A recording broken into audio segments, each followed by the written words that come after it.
तर ठाण्यामध्ये राष्ट्रवादी काँग्रेसला मोठा धक्का बसला। राष्ट्रवादी काँग्रेसचे ज्येष्ठ नगरसेवक आणि ठाणे महापालिकेचे विरोधी पक्षनेते संजय भोईर यांनी आज शिवसेनेत प्रवेश केला। मातोश्रीवरती आमदार एकनाथ शिंदे आणि राजन विचार यांच्या उपस्थितीत संजय भोईर यांनी शिवसेनेत प्रवेश केला।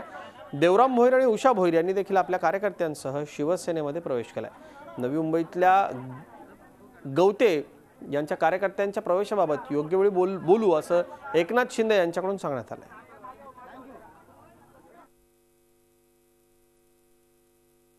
विरोधी पक्षनेता ठाणे महापालिकेचा संजय भोईर याच्या सकट शिवसेनेमध्ये प्रवेश केलेला आहे आणि निश्चितपणे गेल्या अनेक वर्षापासून जे शिवसेनेने ठाण्यामध्ये काम केलेलं आहे, जे ठाण्याला विकासाकडे नेण्याचं काम केलं आहे आणि याच विश्वासावर ही सगळी मंडळी शिवसेनेमध्ये येतात।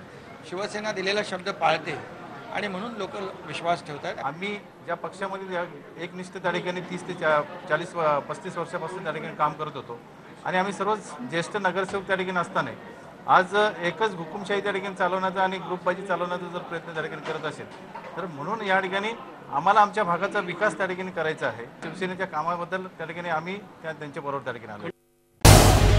झी 24 तास रहा एक पाऊल पुढे।